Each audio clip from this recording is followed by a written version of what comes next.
జత్వానీ గారి అంశంలో వారు రేప్ కేసు సజ్జన్ జిందాల్ గారి మీద 13 డిసెంబర్ 2023 పెట్టారు. ఇది దాని ఎఫ్ఐఆర్. ఓకే, దీని మీద అక్కడ పోలీసులు మొత్తం విచారణ చేసి సజ్జన్ జిందాల్ గారి వాంగ్మూలం అన్ని తీసుకొని అలాగే మార్చి మాసంలో అక్కడ కోర్టులో సబ్మిట్ చేశారు. దీంట్లో వాస్తవం లేదు, లేకపోతే ఈవిడ అందుబాటులో లేదు చేశారు. సరే, కోర్టు ద్వారా అది క్లోజ్ అయింది. ఒకవేళ ఆవిడకి అక్కడ అన్యాయం జరిగితే ఆవిడ లీగల్ గా she can always go for higher court and then reopen the case. అక్కడ అన్యాయం జరిగితే మళ్ళీ కేసు ఫైల్ చేయొచ్చు, లేదా రీఓపెన్ నేను అందుబాటులో లేను పలానా కారణంలో రిపోర్ట్ చేయొచ్చు. అలా ఆ ఛానల్ ఆల్రెడీ ఇప్పుడు అది ఓపెన్. చికెన్ కోర్టు హైకోర్టు గతంలో కూడా హైకోర్టుకి వెళ్ళారు, మళ్ళీ హైకోర్టు చేసి ఓపెన్ చేయొచ్చు, దానికి ఇబ్బంది లేదు. ఇక్కడ ఏపీలో ఎందుకు విచారణ జరగట్లేదని చెప్పి మీరు గత వారం కూడా అడిగారు. నేను కూడా చెప్పింది ఏంటంటే ఆ రోజు ఇప్పుడు ఎఫ్ఐఆర్ ఇంకా నమోదు కాలేదని ఆ రోజు కూడా మీకు చెప్పాను. ఇప్పుడు ఎఫ్ఐఆర్ నమోదైంది. FIR number ఎప్పుడైంది? 13/9/2024 ఎఫ్ఐఆర్ నమోదైంది.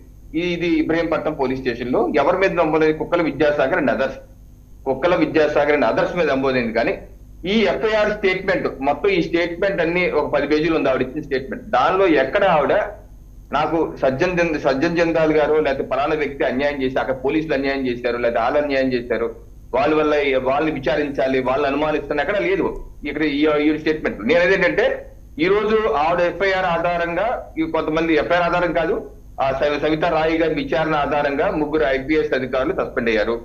ఐపీఎస్ అధికారులు విశాల్ గున్ని గారు ఎప్పుడు మారాడని చెప్తున్నారు, మీడియా కదా వస్తున్నాయి. ఒకవేళ అదే నిజమైతే ఆయన నా పలానా వ్యక్తి చెప్పారంటే ఆయన అంటున్నారేంటి, నాకు సీతాంజనేయులు గారు చెప్పారని చెప్పి అంటున్నారు. ఇప్పుడు సీతాంజనేయులు గారు మాజీ ఇంటెలిజెన్స్ డీజీ చెప్పాలి ఎవరు నీకు ఆదేశించారు. జగన్మోహన్ రెడ్డి గారు ఆదేశించారని చెప్పారనుకోండి, అప్పుడు జగన్మోహన్ రెడ్డి గారు పిలుస్తారు, ఏమైనా నువ్వెందుకు చెప్పాను, అప్పుడు సజ్జన్ జిందాల్ చెప్పారు అనుకో, అప్పుడు సజ్జన్ జిందాల్ పట్టుకొస్తారు. అంతేగాని ఇక్కడ డైరెక్ట్ గా సజ్జన్ జిందాల్ మీద వెళ్ళిపోవటానికి ఇక్కడ కేసు ఏం లేదు.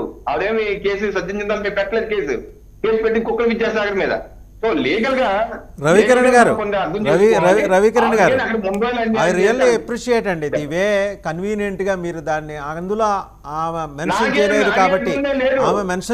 కాబట్టి సార్ ఒక క్యాన్సర్ రోగికి మందు ఎక్కడిస్తారు సార్? మందు ఎక్కడిస్తారు? శరీరం మీద ఆయింట్మెంట్ పూసి తగ్గిపోతుందని చెప్తారు, క్యాన్సర్ కి మందు ఇస్తారు. రూట్ కాజ్ ఎందుకు వదిలిపెడుతున్నారు అనే అంశం మీద నేను మాట్లాడుతున్నా. దానికి మీ దగ్గర సమాధానాలు లేవు, మీ కూటమి నాయకుల దగ్గర సమాధానాలు లేవు.